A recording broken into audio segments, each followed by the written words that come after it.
Assalamu alaikum students, I am Noor Zainab and in this video we're going to discuss what are buffers.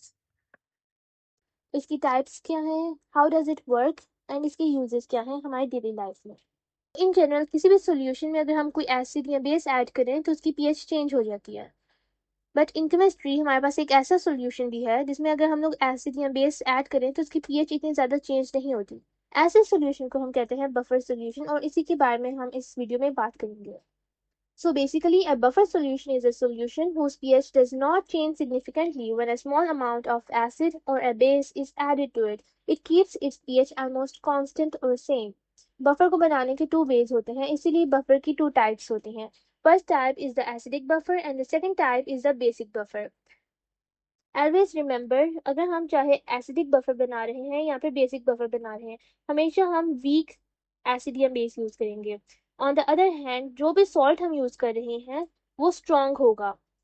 For example जो acidic buffer है it is always made from a weak acid and it's salt is always from a strong base. A basic buffer is made of two things, one is the weak base and its salt is made from the strong acid. For example, acidic buffer की हमारे पास example है acetic acid with a salt of sodium acetate. Acetic acid is a very weak acid, whereas the sodium acetate salt is its salt with a strong base, and its pH is less than 7. हम किसी basic buffer की बात करें तो हमारे पास एक example है ammonium hydroxide जो कि बहुत ही वीक बेस है और इसका सॉल्ट हम ले रहे हैं with a very strong acid और ये है हमारे पास ammonium chloride. So both of these mix together to make a buffer. इसकी पीएच मोर देन 7 होती है। बेसिक टाइप्स बफर की टू होती हैं, one is the acidic buffer and the second one is the basic buffer. Acidic buffer में हमारे पास weak acid होता है और इसका सॉल्ट होता है with a strong base. On the other hand basic buffer में हमारे पास बहुत ही वीक बेस होती है and it's salt is from a strong acid. Weak base and it's salt from a strong acid. Let suppose अगर हम किसी buffer के अंदर एसिड ऐड कर देते हैं तो उसकी पीएच डिक्रीज होनी चाहिए, बट ऐसा नहीं होता। ऐसे ही अगर हम किसी बफर में अगर बेस ऐड कर दें तो क्या होगा, OH minus ions hydroxide ions increase होंगे जिसकी वजह से पीएच चेंज होनी चाहिए, बट ऐसा नहीं होता। सो बेसिकली अब हम देखेंगे कि क्यों बफर सॉल्यूशन की पीएच चेंज नहीं होती। लेट सपोज हम एक बफर की एग्जांपल लेते हैं acetic acid and sodium acetate buffer की। इसमें एसिटिक एसिड एक बहुत ही वीक एसिड है और सोडियम एसीटेट इसका सॉल्ट है from a strong base of sodium hydroxide. तो इस बफर में एक वीक एसिड यूज हो रहा है जो कि है एसिटिक एसिड और इसकी कॉन्जुगेट बेस यूज हो रही है which is made from sodium acetate. ये हमारे पास है सॉल्ट। सो ये सॉल्ट हमारे पास हो गया और ये हमारे पास वीक एसिड हो गया, ये दोनों मिक्स होकर हमारे पास क्या बन रहा है, बफर। हमने इसमें एक सॉल्यूशन बनाया है जिसमें एसिटिक एसिड ऐड किया है और एसीटेट आयंस ऐड किए हैं। ये एसीटेट आयंस हमारे पास कहाँ से आए, ये एसीटेट आयंस हमारे पास आए हैं सॉल्ट में से। तो together both of these make a buffer solution. तो अब हम देख रहे हैं इस टाइप के बफर सॉल्यूशन में दो कंपोनेंट्स हैं, one is the weak acid which is the acetic acid and the second one is the salt of the weak acid with a strong base। Strong base हमारे पास ये part है और weak acid का part ये है। ये वाला part हमारा नेगेटिव है और ये वाला पार्ट हमारा पॉजिटिव है। सो एज अ होल ये हमारे पास एक सॉल्ट बन रहा है। So now we will discuss how the acetic acid and a sodium acetate buffer actually works. First of all, let's suppose अगर हम इस बफर में हम कह रहे हैं कि बफर सॉल्यूशन एक ऐसा सॉल्यूशन है जिसकी पीएच चेंज नहीं होती। पीएच चेंज कब होती है, हमें पहले ये बात बतानी चाहिए। अगर हम किसी भी सॉल्यूशन में एसिड ऐड करेंगे तो हमारे पास H+ आयंस ज्यादा होंगे, इसकी वजह से पीएच चेंज हो जाएगी और पीएच हमारी रिड्यूस होगी।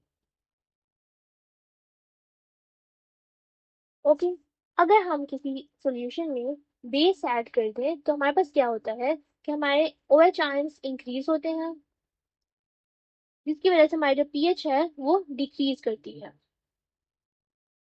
जब हम कह रहे हैं कि ये बफर सॉल्यूशन की पीएच चेंज नहीं होती, लेट्स सपोज अब हम इसमें एसिड ऐड कर देते हैं तो फिर क्या होगा, जब भी हम किसी बफर सॉल्यूशन में H+ आयंस या एसिड ऐड करते हैं, acid is a substance that gives us H+ ions. Acid हमें क्या दे रहा है, H+ आयंस। और हमारे बफर सॉल्यूशन में हमें पता है 2 कंपोनेंट्स हैं। First component is acetic acid, second component is acetate ions. जब हम इसमें H प्लस आयंस या एसिड ऐड करेंगे तो जो H प्लस आयंस है वो कौन ले लेगा, ये एसीटेट आयंस ले लेंगे, क्योंकि positive attracts negative. So both of these will combine to give us acetic acid. इस वजह से ये हमारा जो सॉल्यूशन का जो पीएच है वो कांस्टेंट या सेम रहेगा।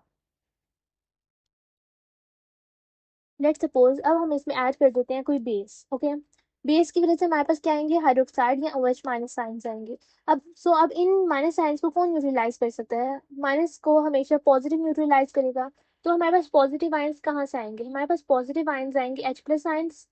H प्लस आयंस कहाँ से आएंगे, H प्लस आयंस आएंगे हमारे पास एसिटिक एसिड में से। एसिटिक एसिड हमें एक H प्लस आयन डोनेट करेगा। ओके, H प्लस आयन और ये OH माइनस आयन दोनों मिलके हमें दे देंगे वाटर मॉलिक्यूल, और जो ये बाकी बचा हुआ पार्ट है वो बन जाएगा एसीटेट। सो इन दिस वे क्या होगा, जो भी हमारे पास बेस है, बेस हमें दे रही है OH minus ions. OH minus ions को न्यूट्रलाइज करने के लिए हमारे पास आते हैं H plus ions. H plus ions कहाँ से आते हैं, H प्लस आयंस आते हैं हमारे पास एसिटिक एसिड में से। ओके, एसिटिक एसिड के 2 पार्ट्स थे, one was acetate and the second one was hydrogen plus ions। ये H plus ions इन OH minus ions के साथ कंबाइन होकर क्या बन जाएगा, water. In this way base हमारी जो बफर सॉल्यूशन की पीएच को इंक्रीज नहीं कर सकती। So in order to summarise this part हम कहते हैं कि जब भी हम किसी सॉल्यूशन में बेस ऐड करते हैं तो बेस हमें क्या देती है, OH आयंस। OH आयंस को कौन न्यूट्रलाइज करेगा, एसिटिक एसिड। जो एसिड पार्ट है उसमें से हाइड्रोजन आयंस इस OH आयंस के साथ कंबाइन करेंगे और हमारी पीएच नॉर्मल हो जाएगी। ऑन द अदर हैंड अगर हम कोई एसिड ऐड करते हैं तो क्या होगा, हमारे पास H प्लस आयंस आएंगे जो कि हमारी पीएच को रिड्यूस कर सकते हैं। So in order to balance this, H plus ions combine कर जाएंगे एसिटेट आयंस के साथ to form acetic acid. So in order to summarize this, we can say that if a small amount of HCl or any acid is added in this buffer solution, the pH remains almost same. Why? Because the acetate ions, these acetate ions, will use the H plus ions which are coming from the acid. On the other hand, if a small amount of sodium hydroxide or any base is added in this buffer solution, what happens is pH will also remain same because the OH ions are being used by the acetic acid. But if you add more amount of acid or the base, the buffer will stop working and pH can change. So there are some important points to remember in buffer mechanism, that it works only best when the weak acid and its salt are present in very comparable amounts or in small amounts.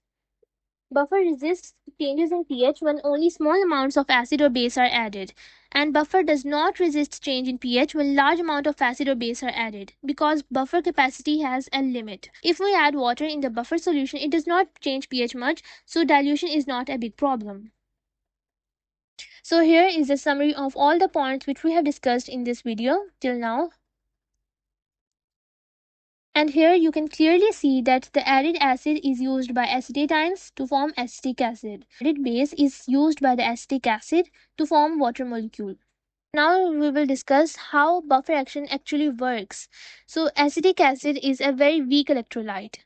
Weak electrolyte का मतलब है कि ये बहुत ही कम dissociate करता है और break down करता है into its own ions. For example ये एसिडिक एसिड है, अगर हम इसमें वाटर मॉलिक्यूल ऐड करें तो ये बेयरली डिसोसिएट करेगा into its ions. One is negative ion and the second one is the positive ion, इसीलिए हम लोग ये डबल एरोज या इक्विलिब्रियम एरोज यूज कर रहे हैं। तो if we add its salt with a strong electrolyte, what happens, it dissociates completely. पहले ये कंप्लीट ब्रेकडाउन नहीं हो रही थी, now what is happening, there is complete breakdown. So जब हम इसमें इसका स्ट्रॉन्ग सॉल्ट ऐड करते हैं तो क्या होता है, कंप्लीट ब्रेकडाउन हो जाती है into its ions. So now अब हम इधर देख सकते हैं कि हमारे पास एक आयन है जो कि बहुत ही ज़्यादा क्वांटिटी में प्रोड्यूस हो रहा है, and it is the acetate ion.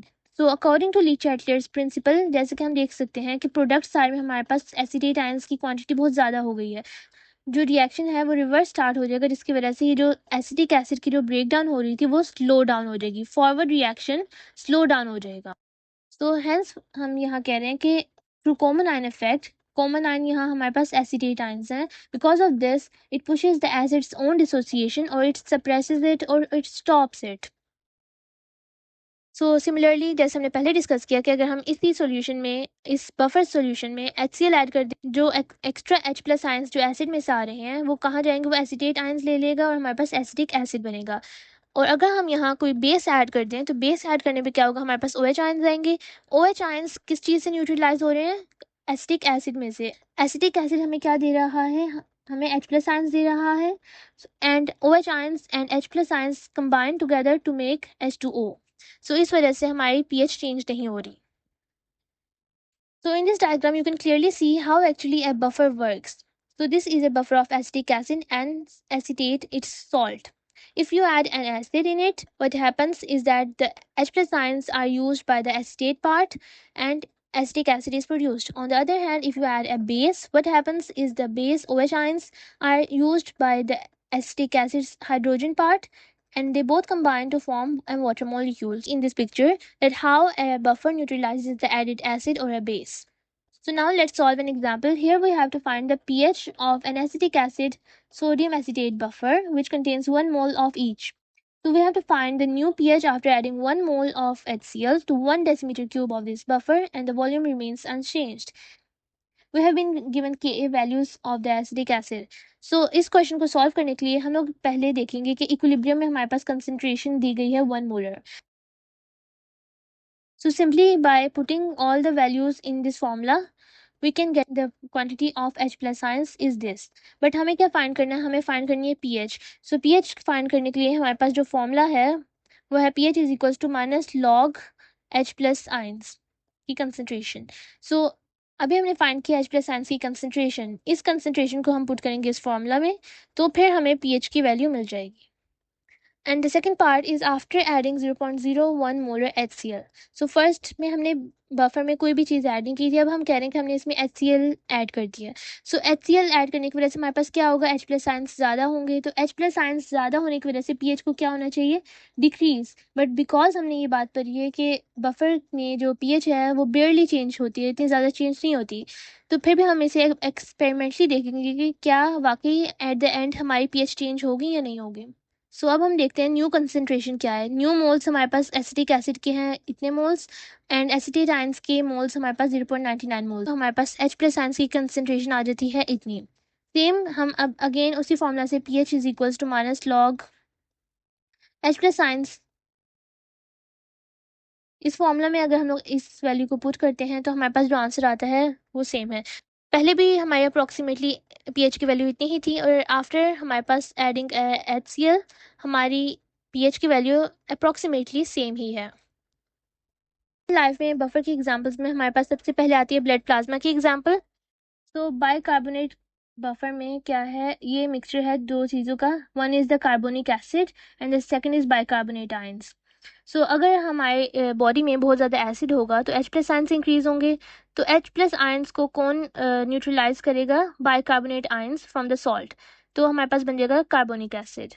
इसलिए एसिड ऐड होने की वजह से हमारी pH चेंज नहीं होगी. ऑन द अदर हैंड अगर इस बफर में हमारे पास आ जाए कोई बेस, बेस की वजह से pH इंक्रीज होती है. तो बेस हमें देती है OH minus ions. OH minus ions hydroxide ions H2CO3 carbonic acid में से H प्लस आयंस लेंगे और क्या बना लेंगे, वाटर. इस वजह से ये न्यूट्रलाइज हो जाएंगे. और ये सारा मैकेनिज्म एक एंजाइम की वजह से होता है and it's name is carbonic anhydrase which is always present in the red blood cells and it speeds up this reaction. Number 2, buffers are used in household and cleaning products.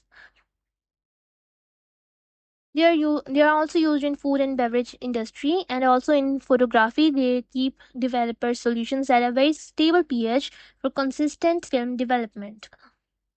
So this is the full summary of today's topic. Here we have discussed buffers always resist pH change when a small amount of acid or base is added.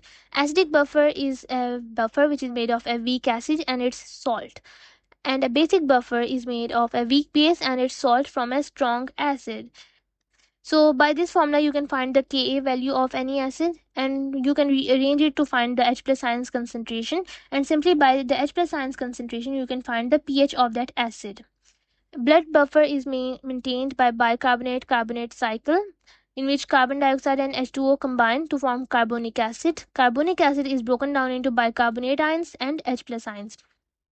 This keeps the blood pH at 7.35 to 7.45. This value is very important.